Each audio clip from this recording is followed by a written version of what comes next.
بسم الله الرحمن الرحيم الحمد لله رب العالمين الرحمن الرحيم مالك يوم الدين إياك نعبد وإياك نستعين اهدنا الصراط المستقيم صراط الذين أنعمت عليهم غير المغضوب عليهم ولا الضالين. Assalamu alaikum wa rahmatullahi wa barakatuh. Welcome to all in Islam and Moral Education class. This is Hasan Yahya, lecturer, Department of Islamic Studies, Milestone College, Dhaka. My dear students, and I'm very interested to recite Durud Sharif before starting the class. So I would like to request all of you to recite Durud Sharif with me. Allahumma salli ala Sayyidina Muhammad an-Nabiyyi al-Ummiyyi wa alihi wa sallim. My dear students, and today we'll discuss on chapter 2, lesson 23. Chapter 2, lesson 23, that means Qiyas. My dear students, you know there are 4 sources of Islamic Shariat. How many sources of Islamic Shariat? There are 4 sources of Islamic Shariat. Number 1 source, Al-Quran. Number 2, Sunnah. That means the Hadith of Prophet Muhammad sallallahu alaihi wasallam. And number 3, Ijma. And last, that 4th number is Qiyas. And today we'll discuss on Qiyas. There are 4 sources of Islamic Shariat, and today we'll discuss on 4th sources of Shariat, that is Qiyas. Lesson 23, chapter 2. Lesson 23, chapter 2. My dear students, I want to request all of you to open your book, page number 97, and please take your copy, take your book, and take your necessary things, especially pen and copy. If you want to write some important points, then you can write at your copy. So please, today we'll discuss on the introduction of Qiyas, then the importance of Qiyas, then the principles of Qiyas. So there are some points today I will give you, my dear students. Again, I'm telling you, today we'll discuss on chapter 2, lesson 23. And you know there are 4 sources of Islamic Shariat: Al-Quran, Sunnah, Ijma, and Qiyas. And today we'll discuss on Qiyas. And today we'll discuss on the importance of Qiyas, the principles of Qiyas. My dear students, you know, at first, if we get any problem, at first we have to search in the Holy Quran. Is there any solution from Almighty Allah? Then we can solve our problem. Then, if we didn't find any solve from the Holy Quran, then we have to go to the Sunnah of Prophet Muhammad. Is there any solution from Hadith? Then if we didn't get any solve from Holy Quran, then Hadith, that means Sunnah, then we have to go to Ijma. My dear students, you know, and if we didn't get the solve from the Holy Quran, Sunnah, and Ijma, then last source is Qiyas. And this point is very important, and this source is very important, and Qiyas is very important. If we don't know what is Qiyas and when we have to apply Qiyas, then we can't apply those things. So this lesson is very important, my dear students. Please, everybody, open your copy, open your book, and take your pen and take your necessary things.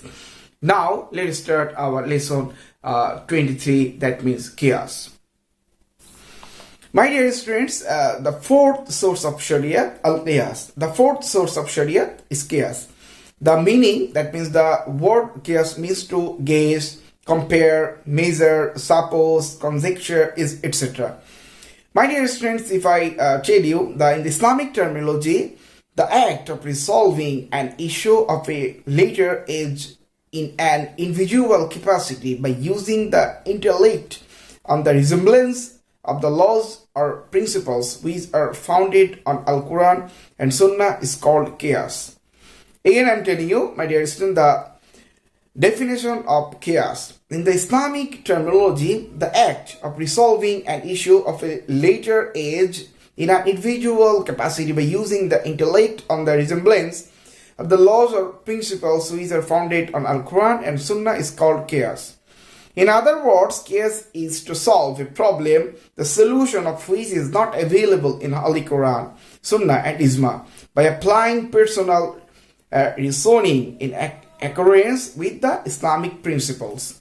So my dear students, we can understand then if we didn't get the solution from the Holy Quran, from Sunnah, from Ijma, then we have to go to Qiyas. We have to apply Qiyas, my dear students. And there are some points in importance of Qiyas. Importance of Qiyas. And there are two importance of Qiyas. I can tell you. The number one is, Islam is the complete code of life. Islam is the complete code of life. So when we didn't get any solution from left three sources, then we have to go to Qiyas. So for completing the religion of Islam, then Qiyas is very important. This is the number one point. And number two, new problem. If you get any new problem, that time we have to solve that problem. So these 2 points are very important for importance of Qiyas. My dear students, Islam is a dynamic code of life. It is a perfect and universal code of life. A complete direction for all men to come till the Qiyamah has been provided in it. The issues of Shariat have been presented in Al-Quran and the Hadith in such a manner, my dear students. So, and if we did any solve in the Holy Quran, Sunnah, Ijma, then we have to go to Qiyas. And it is this method that is called Qiyas. So, for the perfection of the Shariat, Qiyas is indispensable, my dear students. Qiyas has been brought in Al-Quran and Hadith as a source of Shariat. Allah subhanahu wa ta'ala saying in the Holy Quran, فَاعْتَبِرُوا يَا أُولِي الْأَبْصَارِ. The meaning of these words, then, oh, you who have sight, you drive, listen. This ayat has been taken from Surah Al-Hashr, verse number 2. Verse number 2, my dear students. This ayat has been taken from Surah Al-Hashr, verse number 2. In this ayat, Allah the Most High has directed the Muslims to drive lesson by way of reflection and research. And Qiyas is to outcome of the thought and reflections of the Muslim servants, scholars of Islam. My dear students, the second point is that, Qiyas is the last layer of Shariat. It is applicable only when there is no clear solution of a problem in Al-Quran, Hadith and Ijma. What I said earlier, my dear students, Rasulullah Sallallahu Alaihi Wasallam has encouraged his Sahabas about Qiyas. For instance, while sending Hazrat Muaz ibn Jabal radiallahu ta'ala to Yemen as a judge, he asked him, when a problem will crop up, how will you solve it? Hazrat Muaz ibn Jabal radiallahu ta'ala said in reply, I shall solve it according to the book of Allah. Rasulullah Sallallahu Alaihi Wasallam asked again, what when if you do not find it there? Hazrat Muaz ibn Jabal said that according to the Sunnah of his Prophet Muhammad Sallallahu Alaihi Wasallam. Rasulullah again said, if you do not find it even there, then how? Hazrat Muaz ibn Jabal said thus, and then I shall deliver the verdict by applying my intellect and conscience. On hearing his replies, Prophet Muhammad said, all praises are due to Allah, who had such replies given to the Prophet Muhammad by his deputy as pleased his Rasul. This hadith has been taken from Abu Dawud Sharif. This hadith has been taken from Abu Dawud Sharif, my dear students. So, if we didn't get any solve from the Holy Quran, from Sunnah, from Ijma, then we have to apply Qiyas. We have to apply Qiyas, my dear students. And Qiyas, our private judgment by research, has been encouraged by the ayat of Al-Quran and the Hadith of Islam, has been shown above. So there is no doubt about Qiyas being one of the sources of the Shariat, my dear students. Now the most important thing is that principles of Qiyas. Principles of Qiyas. My dear students, new problems used to be solved through Qiyas after the demise of Rasulullah and during the age of the rightly guided Khulafa Rashidin. In the still later ages of use of Qiyas become more extensive, my dear students. My dear students, but it is not lawful to exercise Qiyas whimsically and also for self-interest. The Imams of Shariat have stipulated some principles for the exercise of Qiyas. There are 4 principles of Qiyas. Number 1, that means A, Qiyas cannot be applied to such matters as are cleared solved by Al-Quran, Hadith and Ijma. Everybody clearly, please look at your screen. Number one, Qiyas cannot be applied to such matters as are clearly solved by Al-Quran, Hadith and Ijma. Number B, Qiyas must not be opposed to Al-Quran, Sunnah and Ijma. Number C, the method and laws of Qiyas must remain within the bounds of human knowledge. Okay, my dear students, the number C, the method and laws of Qiyas must remain within the bounds of human knowledge. The number 4, that means number D, it is outside the scope of Qiyas to formulate any law opposed to the principles of jurisprudence that have been determined by Al-Quran, Hadith and Ijma. My dear students, these are 4 principles of Qiyas. So in fact, Qiyas is scientific and logical sources of Islamic Shariat. Qiyas, Islamic law, dynamic and lent universality to it. It is now possible to Qiyas to offer necessary regulations and principles on the novel and non-conventional issues of current globalization. Qiyas, my dear students, the most important thing is that when any problem we didn't solve by Holy Quran, by the Sunnah Prophet Muhammad Sallallahu Alaihi Wasallam, by Ijma, just that time we can apply the Qiyas.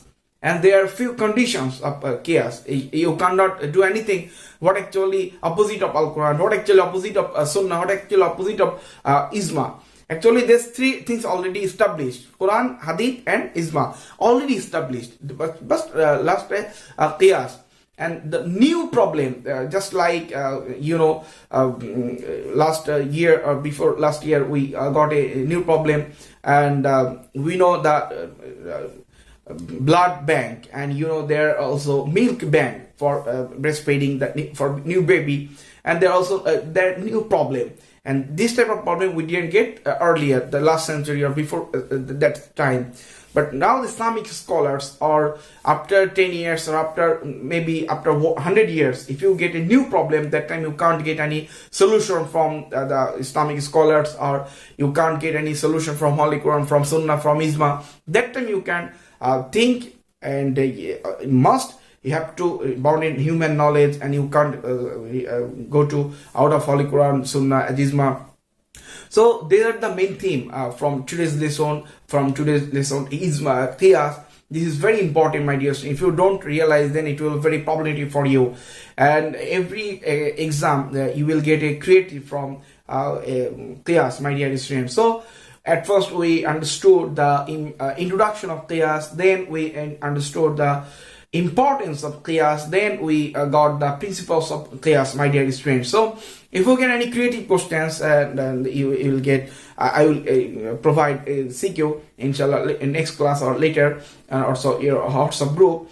So that time, if you get any creative question, then you have to realize the main theme. If you understand the main theme of Qiyas, then you can write anything. If you will not any problem. So my dear students, the main important thing is that you have to memorize the 4 principles of Qiyas. That there are 2 points I gave you. So my dears, I think if you read carefully, this lesson, I think it will be better for you. And if you have any problem, you can watch this class again. And if you have to read this lesson carefully and attentively. My dear students, the last thing is that if you miss any previous class, if you miss any Islam and moral education class, then you can go to my description link. Then you will get all previous classes link. Thank you so much, my dear students.